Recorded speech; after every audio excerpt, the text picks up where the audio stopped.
Welcome to the Marriage Can Win show. We are your hosts, Eric and Dr. Sakeisha, your always, forever relationship experts.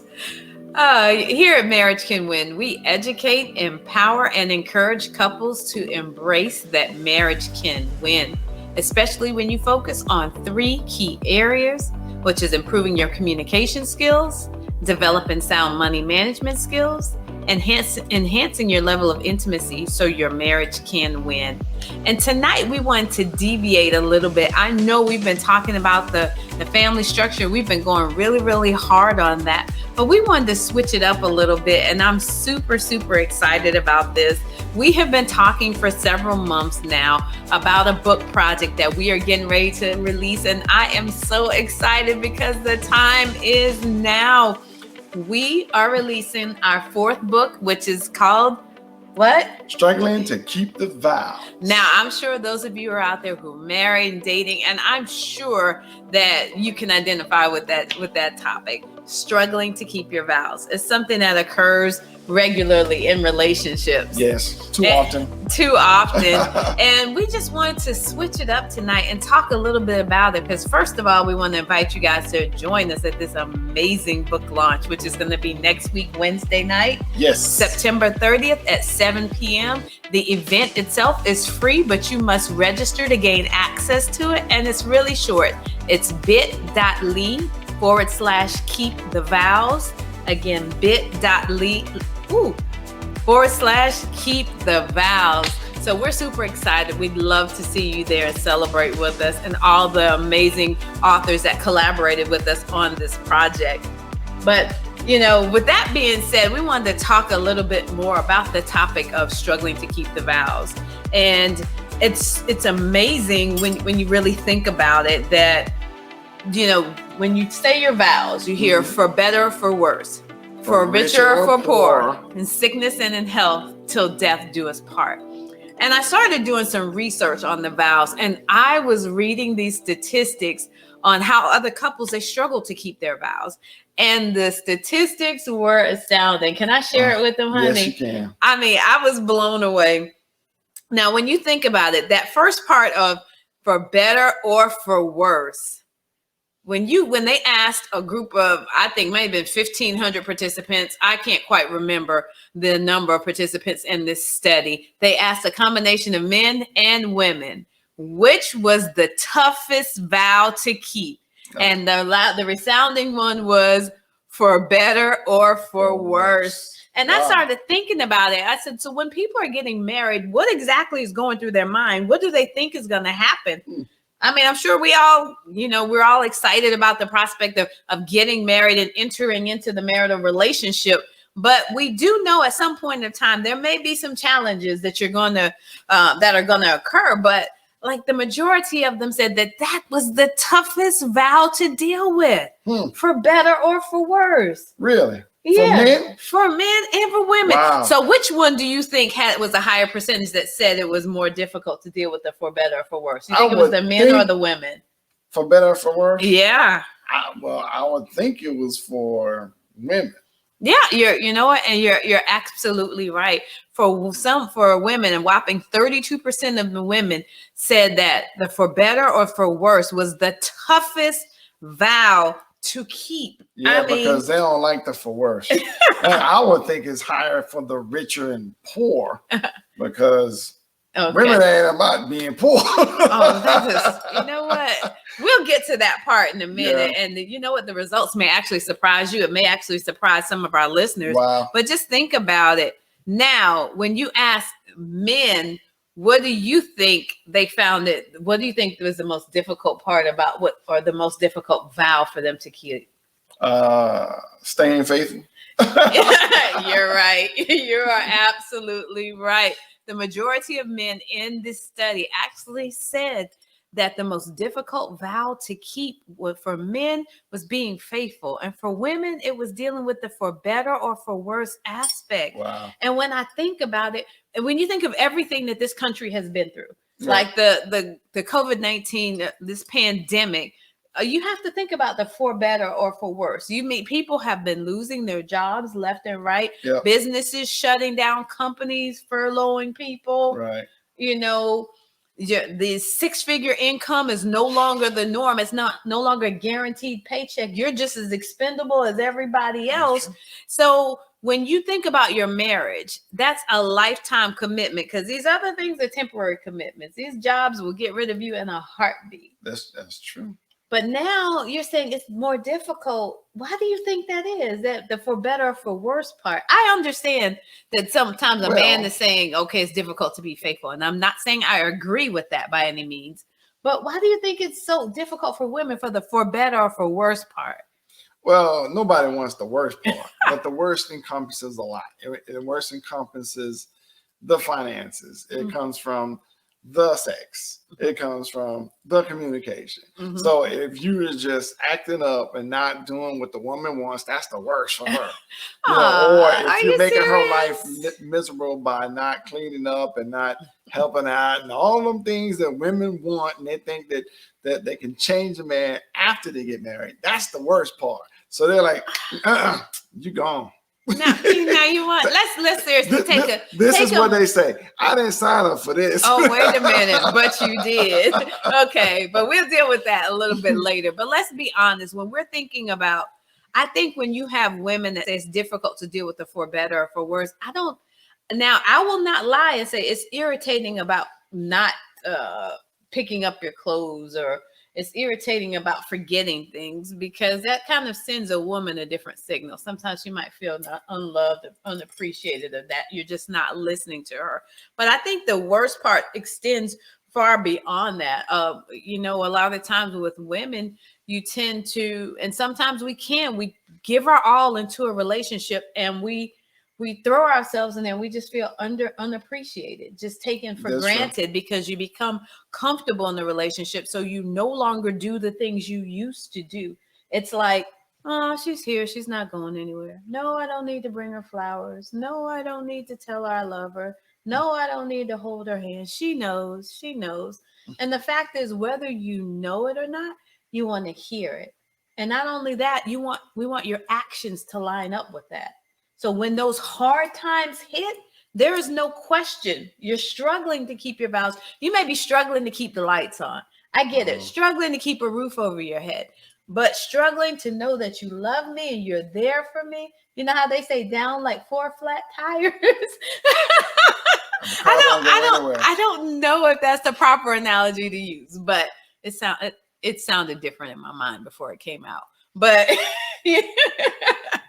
but seriously, the worst part are those challenging parts of the relationships. Can she trust you? Can she be vulnerable with you? Are you going to throw her past in her face? I'm thinking of the worst being those types, those or things like infidelity. Those are going to be the harder things. But, for a woman to be able to say, hey, once that trust has been broken, it takes a long time to re-earn that trust. So I think that could be what they're leaning towards. I think that's one of the vows that they're struggling with, that for better or for worse. That's my perception. Now, of course, if you disagree, you have a different perspective, we'd love to hear it. Share it with us. I mean, what are your thoughts about that, honey? Well, when you break it down to that aspect, when you're saying all those other intangible things when you say the for better or for worse, because the for better is when, life is good in the home. There's great communication. There's the finances are good, and of course the sex and intimacy. For women, it's more intimacy, and there's more communication, more attention. Yes. Those things that you really don't think about when you say your vows. Yeah. You're just thinking, okay, I can make as long as the paycheck's there, I put a house over your head, there's food on the table, boom, that's it. But it's all the things that go, the details of that for better, because the worst is if the woman is not getting those things. Yeah. Wow. That can be a challenge in and of itself. So and I can understand.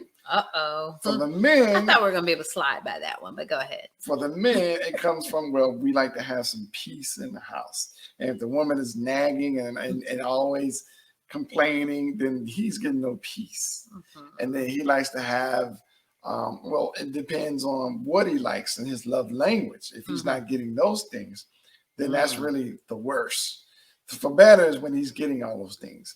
Yeah, because like men are sight stimulated. Men, I guess, we're known for loving sex. We want it all the time. And if we're not getting it, Can't it's the worst. It's the worst. But you're saying that's the worst. But you know what? I strongly urge couples to explore, why is it that you're not getting the sex? Why is it? Okay, now I know because we've been together. It's because the woman is either overworked, tired, because she's playing the many hats.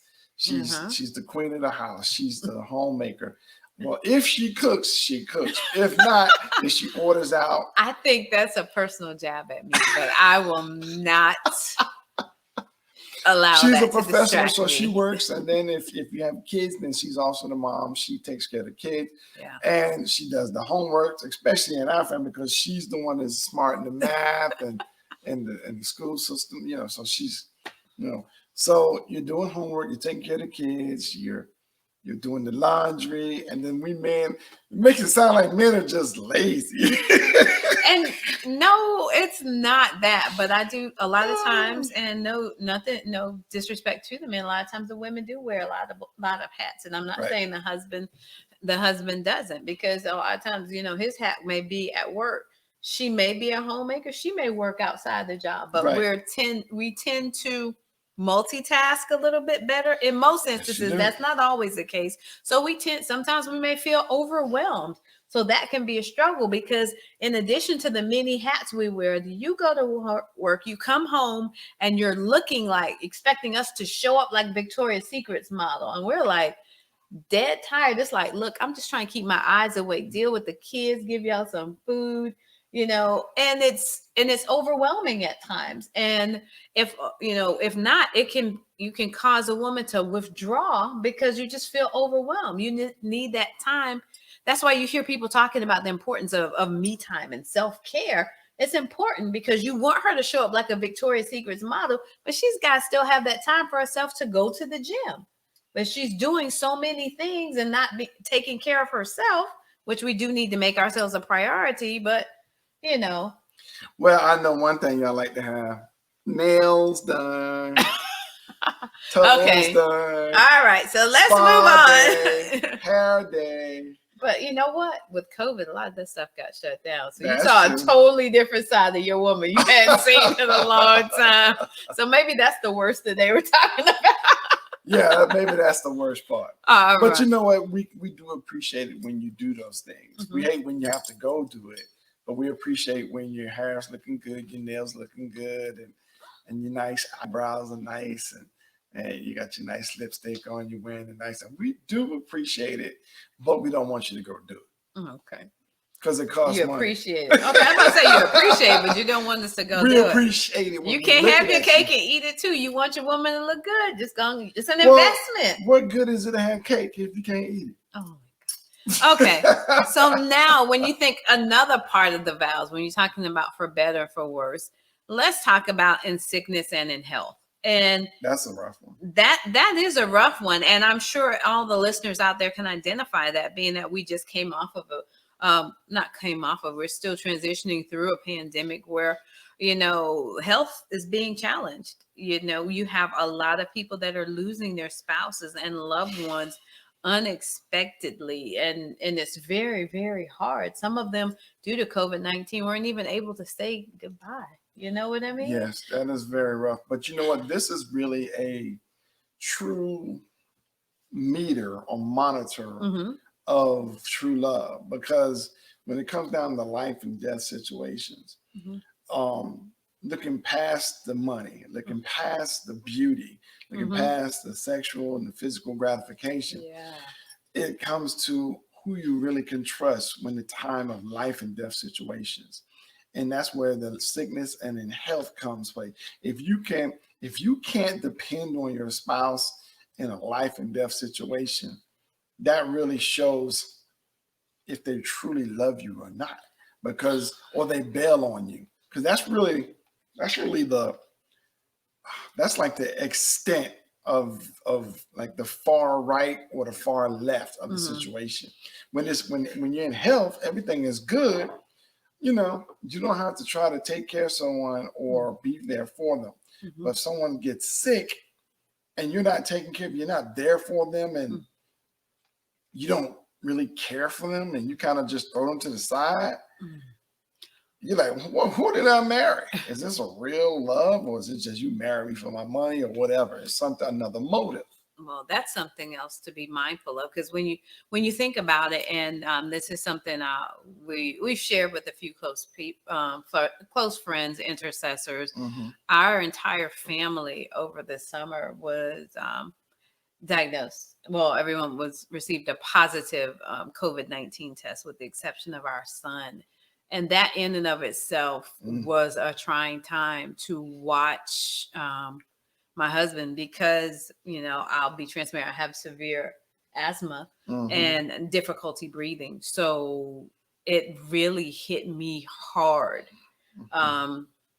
harder than, I mean, I never even thought that it was what I didn't think it was going to happen to our family, and it did. But just to watch you, and I have to publicly say thank you, because you had a positive COVID-19 test. You were still working from home. You were taking care of me, taking care of our daughter. While our son, you know, we tried to keep him locked away in a separate room because we didn't want to. We're all like here in this one place. But that's a true testament right then and there. It wasn't about how I looked. It wasn't about how much money we had in the bank. It was, you know, this is my wife and she's sick, and I got to do what it is, how it, you know, whatever I've got to do to take care of her. And that's when that in sickness and in health vow, you can really see it. And I'll say this, you know, to all the listeners, if you ever been through any kind of illness and that person is stuck by you, you know, that's just something that you have to be mindful of. You have to be able to trust your spouse with your life, literally. Yeah. And I mean, for me, you know, I can talk about it now, you know, with, you know, hopefully I can talk about it without tearing up.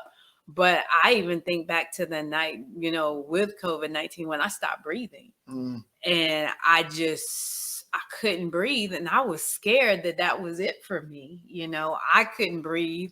And as I sat there and I laid there in your arms, and I could hear you praying and crying out to God, you know, not to take your wife from you, I could feel the love that you have for me.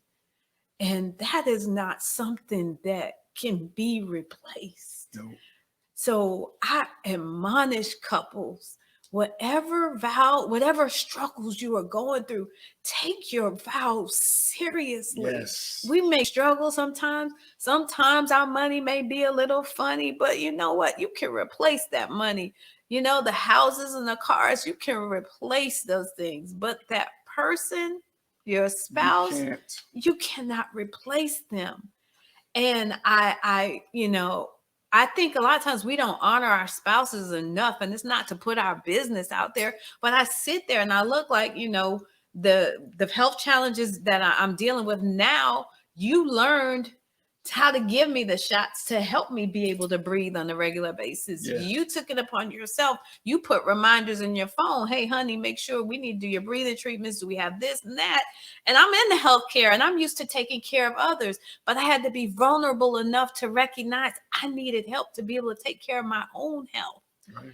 And that's a challenging vow to deal with, but it's not impossible to overcome when you're having those challenges. So when you say it's for sickness and in health, that's some serious stuff. It's serious. It is. So my heart goes out to anyone who's lost a loved one due to COVID-19 or any other like serious illness, but just be mindful.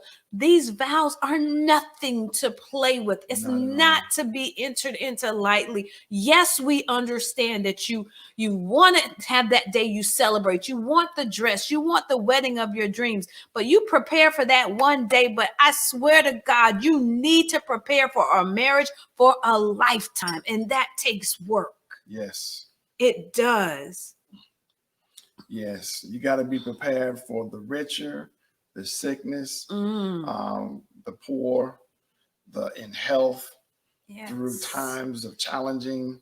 I mean, and honoring each other. And when, Yes. sometimes you may not like each other, but you still have to honor and respect each other. Yes. Sometimes, and then you know, being true with integrity, all these you have to take into consideration. But those are some true tests of Yeah. real love. It's Yeah. beyond just physicalness, just the outer Yeah. appearance and things. Yes. It's when you marry someone, you want to make sure you marry someone when you take those vows that you know that person is someone that will be with you in times of poor, in times of sickness, in times of trouble, in times of when everyone else will just doubt you and turn their backs on you, look the other way, but your spouse will be there for you through any and every challenging aspect that life can throw against you and towards you. Yes. That's when you know you have true love. So this is why you can't just take vows lightly. When you get up there and you stand before God, you have to be serious about this. And you got to make sure that you have the one that you can trust. Yes. Just not beyond a physical. I know a lot of times, a lot of people have different reasons for marrying and standing up there taking vows. Absolutely. But you got to really sincerely think about what you're saying and really sincerely think about the person that you want to come and you make a vow before God too. Yeah. So I have if you watch us anytime on social media, we're on, Instagram, Facebook, and Twitter under Marriage Can Win. And this past summer, we had a summit. It's called From the Vows to the Victory. Right. And a lot of times people think, oh, that's a cute name. No, there's a message behind it. Yes. Once you take those vows, you are going to encounter challenges. You better believe.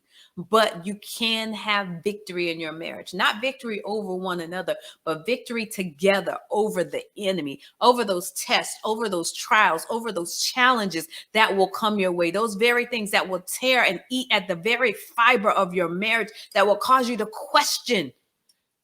But you can have the victory, but you have to recognize that number one, the two of you are on the same team. That's right. Which means you complement one another and not compete against one another. These teams, opposite teams, they're playing against one another, but you guys are on the same team. Means you have to have each other's back, meaning you flow in your gifts, he flows in his, and you support each other. Where he is strong, you are weak, and vice versa. You have each other's back. That's the premise of this book, Struggling to Keep the Vows. Yes, we talk about the challenge with finances. Yes, we talk about the challenges with sex. Yes, we talk about the challenges with communication. But there are so many other challenges. Something as simple as, well, I don't want to say simple, something as challenging as loss of a loved one, that impact that it can have on a marriage. Your relationship has got to be strong and solid to be able to get through some things. And I'm not saying this to incite fear, but it's to cause an awakening for people. When you're getting married, you need to take these vows seriously, because there will be some struggles. We don't hide that. Right. But you can still keep your vows. And when you think about it, another part of the vow is for richer or for poorer. Right. So which do you think the men or the women struggled more with, the richer or for poorer? I don't know. Tell them what the statistics say. But actually, you had more men struggling with the for richer or for poorer part of marriage vows than women. Can you believe that? Well, I can imagine, because men like to save money and women like to spend it. No, I don't necessarily think that's the end. I mean, there's a concern for richer or for poorer, because as a man, you want to be a provider. You want to be a protector for your family. And as women, we'll sit there, we'll hold you down. We will encourage you. Right. But when you're not at your, I don't say your best for financially, or things happen it causes you not to be able to provide for your family, that can cause men to kind of draw away, draw because back and go into the shell, and then that causes the woman to feel, he doesn't love me anymore, unappreciated. And it's not because you don't love her, it's because you're questioning yourself. Right. And that in and of itself can be a challenge. So when we're talking about the vows, when we're talking about for better or for worse, when we're talking about for richer, for poor, when we're talking about in sickness and for health, these are the things that we're focusing on in the book itself. So you can go ahead and pre-order your copy today. You know, you can go to our marriagescanwin.com website, click on shop, and you can pre-order your copy of Struggling to Keep the Vows book.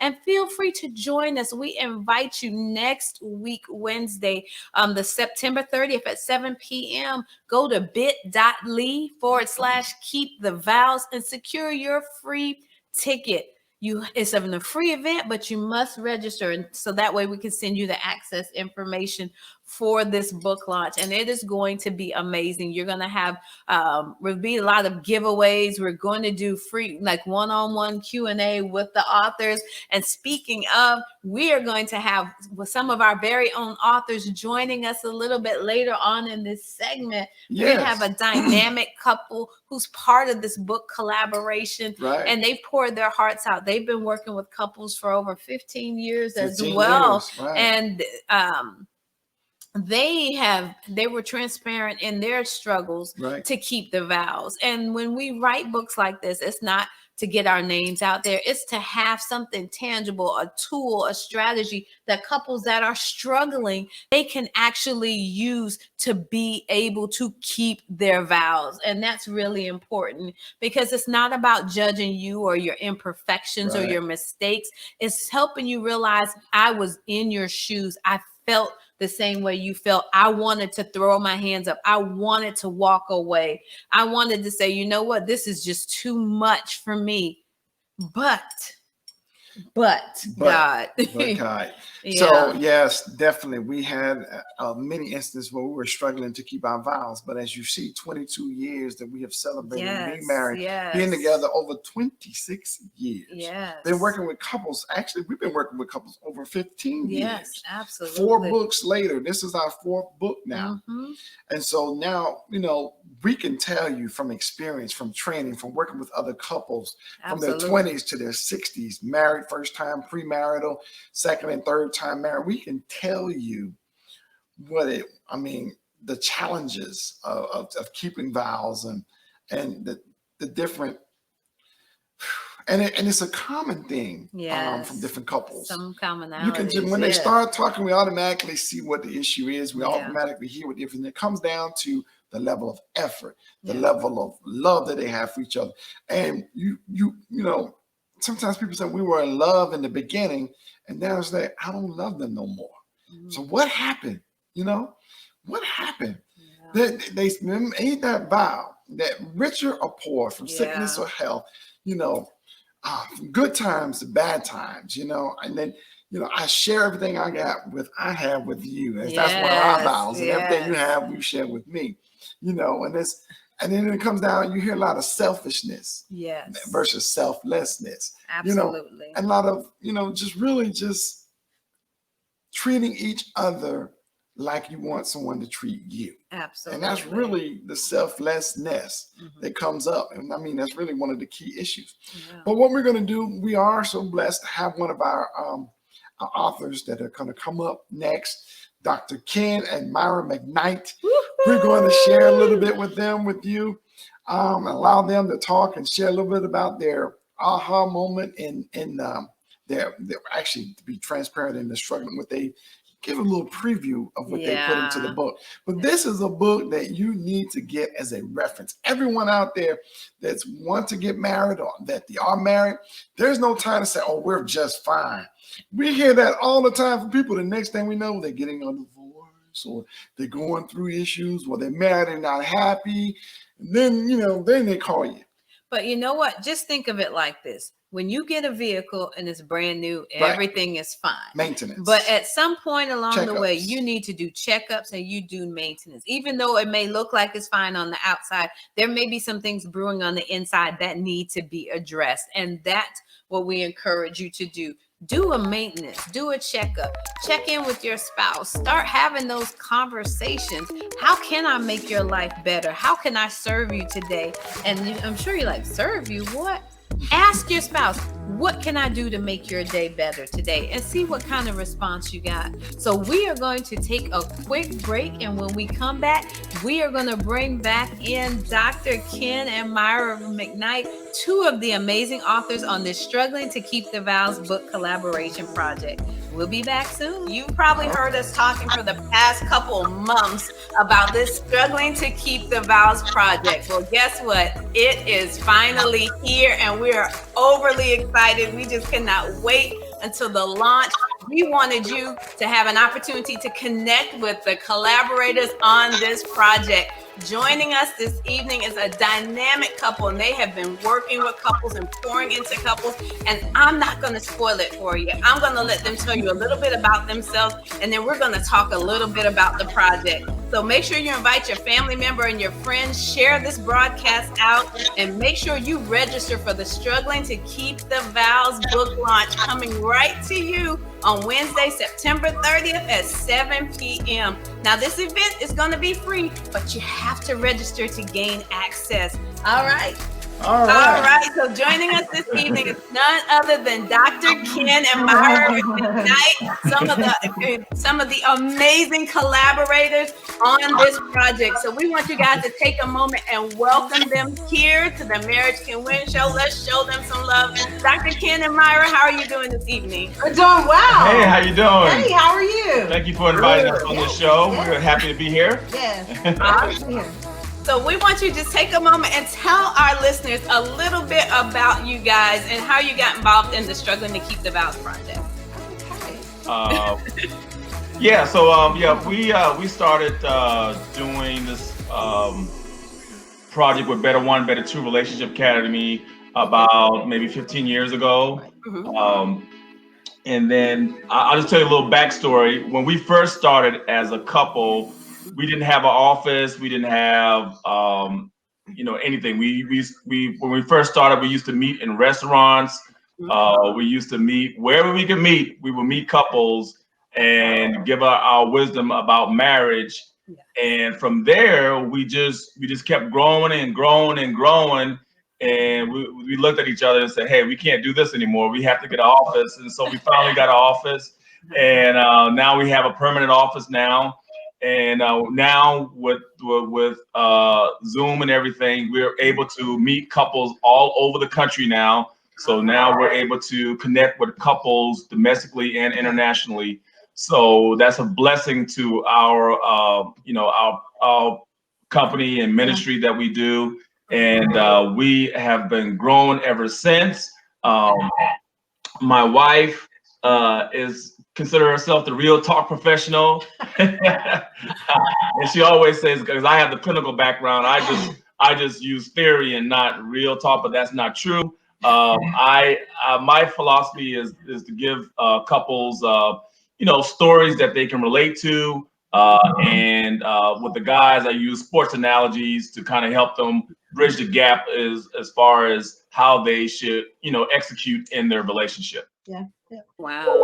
Yeah, and as Ken said, we've been doing it 15 years. We never did any advertising. It all was word of mouth, and it just kept going and kept going and kept going. Many times we were going to stop, but we were just unctioned to just keep going because, so many families need just that ear to talk to and to listen, and they need just plain people. And I think that's where the shift is coming in now, not to take anything away from those clinical, but people sometimes just need people just like them, to know that, I've been there, I've done that. I know what you're saying for sure. And not to make it appear that they're the ones that's got a problem and no one else has. So it's been a journey and experience. And we're grateful for all the couples that come back and are excited and are still together. So we're grateful for that. Yeah. That's good. I know, really, people really find themselves in a safe zone when they see that you can be transparent about your own relationship and they can relate to that. And so that is great. That is something that sometimes is rare because you got a lot of people that are projecting like they have this beautiful, perfect, Oh yeah. You know, and then they're like, well, we can't talk to them. I'm not going to share anything with them. Right. They're kind of They're stiff. gonna think we're crazy. Yeah. And Yeah, it's they're hard when stiff you neck have and stiff collared. You know, sometimes we'll go in our jeans and shirt, or Right. you know, sweatsuits. You know, just down to earth. Right. And you know, we'll make the office at Evian so people can just like they're talking to somebody they just met, just like we're just hanging out kind of Right. thing. Right. And it kind of takes down that edge. Right. For especially for men, I find it takes the edge down, and the kind of sports analogies or life analogies that we do, we make it fun. And then the biggest thing, guys, is that we talk about ourselves. Right. So yeah, we use ourselves a lot. Yeah. So it's like, I've been there, done that. I know how that feels. Yeah. Never know how to take the trash out. Yeah, something about that trash is something. Yes, it's universal. It's universal. It's universal. Yeah.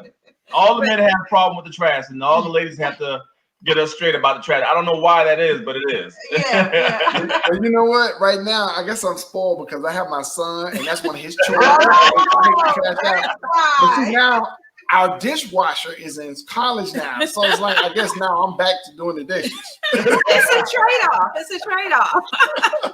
But you know what? The amazing thing is that there are just things like that can cause couples to start having division in their marriage, not having those conversations and allowing those things to build up. Yeah. So for those couples that are struggling to keep their vows, what's like one piece of advice that you would give them to just take away, say, look, we're a part of this project. We've got this book coming out. What's the one piece of advice that you guys will offer to couples? I'd love to hear from you, Dr. Ken, and from you, Myra. Just what's your piece of advice for those couples? Yeah, my piece of advice would be there's no such thing as a conflict-free relationship. And I try to give my couples what a healthy relationship looks like, so they'll know what it looks and feel like. And a healthy relationship is being able to have conflicts in your relationship, but being able to resolve them when they occur, and come up with solutions and that you can implement. And then what I call is return back to love after you resolve that conflict and implement your solutions. Yeah, that's a good one. Yeah. And I would say is to be intentional with your response. That's a big deal, because sometimes those little things, dishwasher, trash cans, are just the fire starter. Yeah, they're not actually what's behind you kind of flipping out about now. So just be intentional and not so quick to react as opposed to responding intentionally about what's going on in the relationship.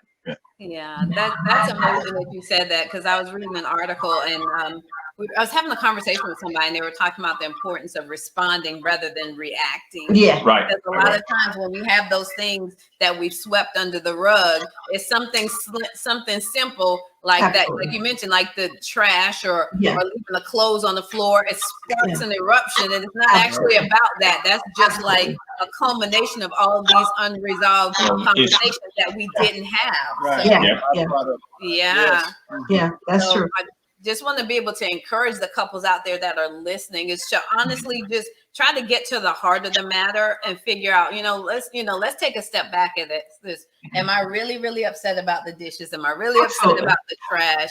Or is it a culmination? Is it a trigger from something that's happened in the past? Yes. What exactly is it? And be willing to have that conversation. It's something that is in the past, like when you put a pencil down on the table and like, why are you putting that pencil down so loud? Yeah. You're too loud. Yes. Oh, too loud. It is. And it's like, where did that come from? Really? But just start having these conversations. I remember, and I try to be transparent with all the couples. What used to really bother me about Eric was when he would lay down on the bed. After you made it up. After I made it up. Did you see my finger right here? Yes. And it's, what's so weird? I was sitting there in a marriage ministry event one night, and she was talking about the importance of being happy versus the importance of being right. And was it really, really about it? And I took some time and I really searched, and I figured out it wasn't so much that I was mad about him being on the bed. that was a trigger for back when I was in my childhood. My father was in the Army. He was a warden at Rikers Island. So he had like everything had to be structured and in order. And when I would mess things up or wouldn't do things properly, like I would lay on the bed after he made it or did something that he would withhold love from me. He wouldn't be as nice to me. He would shut me out. And I didn't like those feelings. So when he started to do that, all of that started boiling up on the inside of me. And I didn't even recognize it. And here I am taking it out on him. And he's thinking, okay, my wife has lost it. She's mad because I'm laying in our bed and she's always angry with me. And it's like, you make the bed up, you make it look nice so that it looks welcoming. But then when I lay on it, you get mad. You know? Yeah. So for couples, sometimes we do things and then we get, the response. It may not make sense to our spouse, but it's because of some unresolved issues or triggers from our past, and we wind up projecting them onto our spouse. And then guess what? They're mad. They're like, what's wrong with her? She's mad about the comforter. She's what mad did I about get this. myself into now? My goodness. Right. The bed is made to lay down. I'm like, this wasn't in the vows. Like,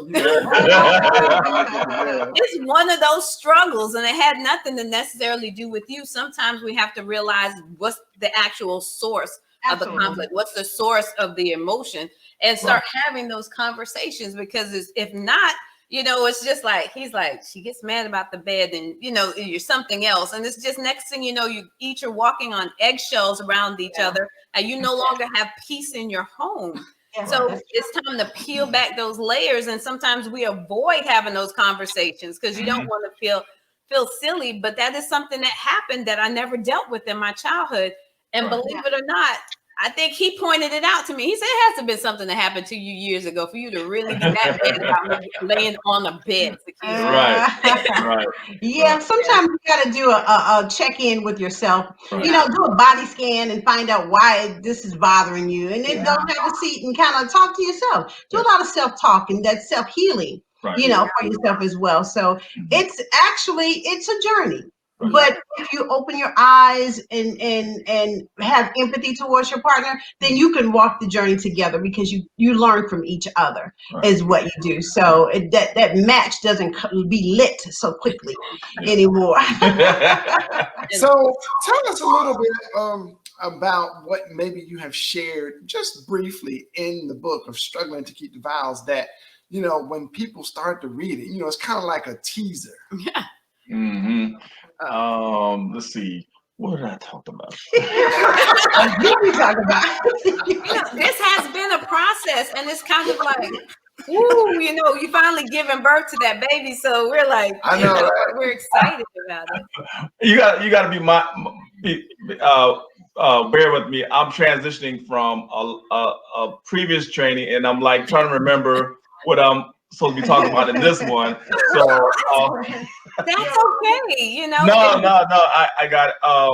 So yeah, I talked about. I think one of the questions I remember we talked about is, what was my what sparked me, going into business in this practice in the first place. And one of the things that we realized was that my biggest thing was how to build wealth.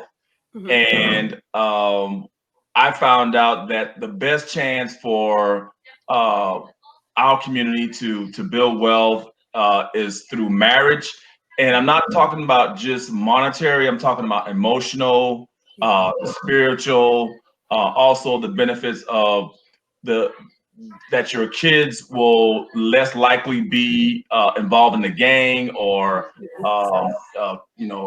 be have a lot of anger and stuff of that nature. So when I read that article, I was like, yeah, this is where we should focus our attention as far as helping our community. And we went full force. We said, hey, we want to be a part of the solution, not a part of the problem. And we just went head first, dive first into doing what we do now. Yeah.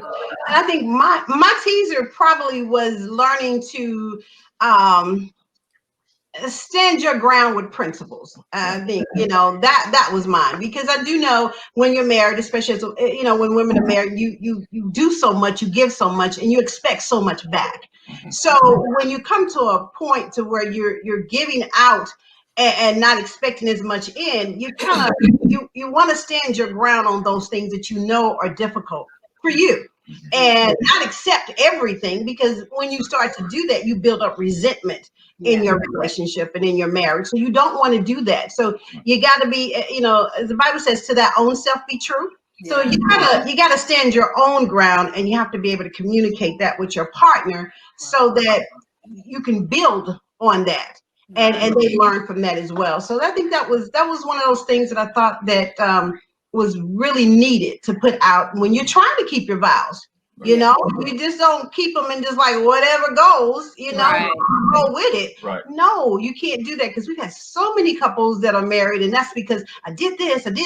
But see, they did those things and they forgot about themselves and their principles of what marriage is really about. They were just kind of, and just, I call it the Martha spirit. They were just kind of just doing. You. And there was never any substance brought back to that. So that was one of those things that, I put in. That was good. I know that people that are listening, they're going to run out there and get the book now, because they say, wow, that sounds like us. Yeah. And I mean, and it's amazing. What I like is just being able to connect with real couples, have real conversations about real issues. And that was our main premise for this Struggling to Keep the Vows book, because in our 26 years together, we've been through some struggles. And there are times where you feel like, am I the only one going through this? Is just something going on with my marriage? Is it just my spouse? Yeah. And you had to be able to have those conversations, because and it's funny because we were initially brought into helping couples by attending a marriage ministry event. They, started a new church, and they kept saying, couples come out and support, couples come out and support. Right. And we went, and there was a gentleman over there, and he had written this book, and he was real deep with all of these. The reason you're doing this is because of this. And I mean, everybody was just kind of looking at each other. Scientific. Yeah. Your neurons fire when you sit there and you look at your wife. Pheromones come into play. Everyone was like just saying what he wanted to hear so they could leave. And I'm sitting there, I'm like, if there's someone here with real issues, they're going to be afraid to talk to him. So I was like, this cannot continue. So we kept coming back and just started asking questions. And then they're like, well, yeah, that makes sense. So it started opening up the doors of conversation to start having real conversations. There's nothing wrong with the clinical aspect, because I do believe in that, but they had to be able to apply it. It had to be, for some people, they couldn't process it on this level. You had to bring it right here to where it's like, okay, why are you acting like that? Okay, because, and just recognize that there were people that were in the same boat that they were. Absolutely. And that was one of the main reasons we got involved, and we wound up doing that for like 15 years. But it was amazing, to see couples start saying, wow, we're enjoying marriage ministry, and start incorporating some fun, do things together, provide childcare.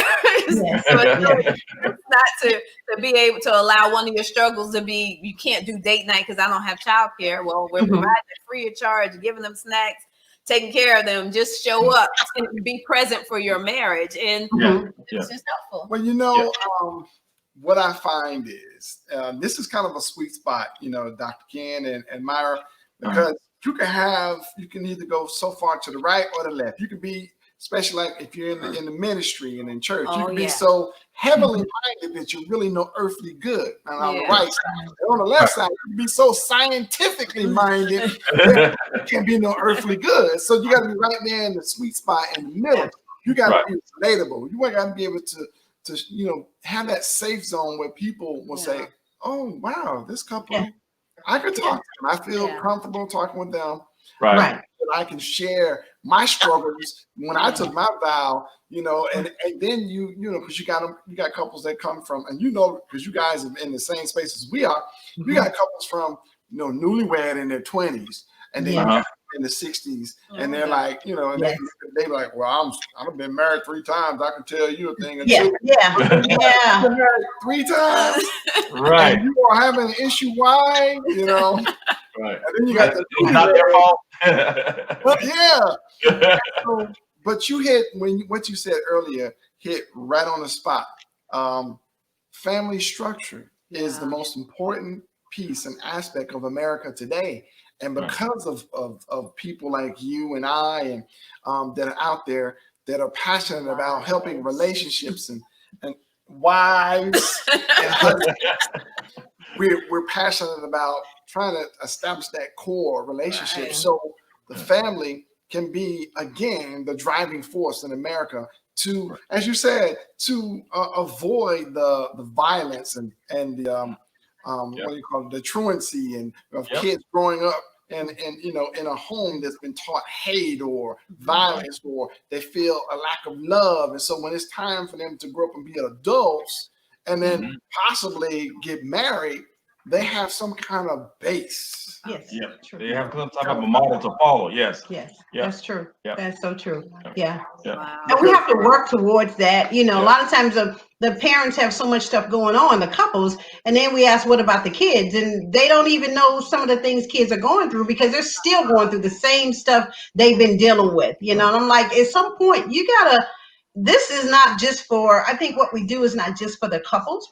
And I tell them that what we do is for your children and your grandchildren. Right. You might just be sitting here, but us helping you get on a better trajectory of your life and your family is helping your children and your grandchildren that are not even here, or your children that are not even here. Because you got to get better you got to be better in order to get better, in order to give better. So it's a process, it's a lifelong journey, but we're blessed.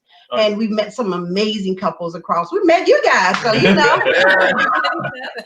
Oh yeah. So it's been a long, blessed journey for us, and like Myra was saying, we feel that we're impacting not just the here and now, but for generations and generations to come. And then that, you know, like I always tell couples, you know, we enjoy what we do, and to see you when they come in, you know, kind of at odds with each other, and then when they leave after going through, you know, a couple of sessions with us, that they're just so in love and holding hands and like they're got a renewed sense of love and understanding.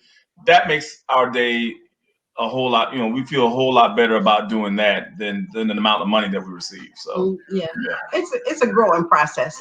You know, the women need to know about, you know, what's going to happen, how is he going to get better, and all the men need to know about is, how am I going to get more sex? That's usually and he's happy. Once he gives her those needs that she needs, which are non-sexual, a lot of times just that attention, then he's like, oh, that's all I had to do, you know, was spend an extra hour and go to the beauty supply or, you know, take her on a date. And it just kind of turns the whole relationship because she feels valuable now, as far as devalued. So it's fun too, because, you know, we can, you know, we're silly, so we crack jokes and, you know, kind of make it fun and light. Once I explain it to the men how it works, they get it, and they were like, "Wow, okay, now I get it." But some of them might say it's too much work. Right. It's like, well, you can forget it then. But it's a lot of work, but it's definitely worth it. You know, both parties will be blessed. And I, you know, want to just remind the couples out there, the people that are listening, that marriage is work. But if you think about it, we work hard on our jobs. We work hard for our children.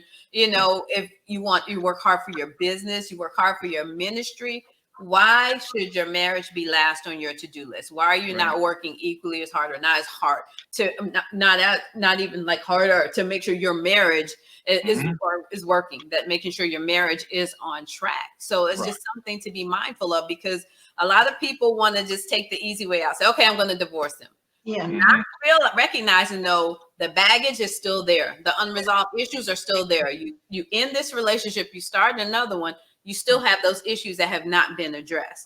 So Absolutely. you will still have issues in that new relationship. That's It just might be a different type of issue. Right. So- Because sometimes you're the issue Yeah. and don't know it. Yeah. That's true. That's true. Yeah. And to me, like I was telling someone the other day, success, I guess the young generation thinks that success is if you have if you're single, you have the career, you're making money and stuff of that nature. You got the cars, you got the houses. To them, that's success. Yeah. And to me, that's not a whole success, but being able to be in a fulfilling relationship, being able to be open with your partner and growing together as a couple, to me, that's success. And that's what we all should be shooting for: how to be able to have a holistic relationship and reach that level of what we call marital bliss.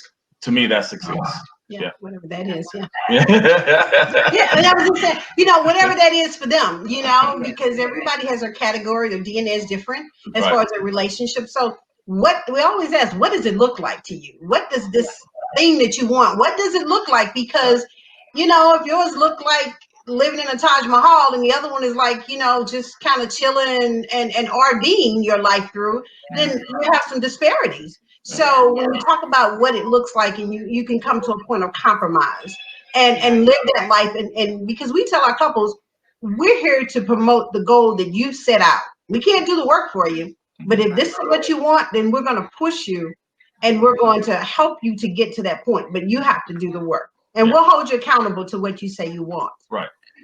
And I think that's amazing that some people are avoiding doing the work, not recognizing regardless of any situation, you're going to have to work. Absolutely. And we just want to applaud you guys and thank you guys for being a part of this project, being instrumental in this struggling to keep the vows book and just pouring into the couples, because that's what they need. They need couples that are going to stand up and be real and say, hey, I'm willing to help you, but you're going to have to do the work. We cannot do it for you. We cannot make your marriage work. We can give you the strategies, but if you're not willing to implement them, absolutely. So can you share to our audience like the website that they can come and get more information from you and connect with you? Sure, yes. The website is premaritalcounselingatlanta.com. And you can reach that online. Just go online and type that in, and it'll connect you to our website. Okay, so let me try that again and say www.premaritalcounselingatlanta, all one word, .com. Search for Dr. Ken and Myra McKnight. They're an amazing couple. We're super excited. And we want to make sure, it's just to remind everyone out there listening, join us on Wednesday, September 30th at 7 p.m. We're having a free virtual launch, but you must register to gain access.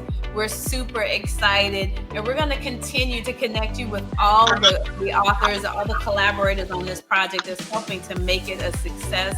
Dr. Ken and Myra, we thank you guys so much again for joining us this evening. Looking forward to the launch next week. Yes, we are. Phenomenal. Yeah. All right. We are excited. We are excited. We thank you for having us. We appreciate that. Yes. Looking forward to it. We'll be talking with you soon. Yeah, we're looking forward to the next one as well.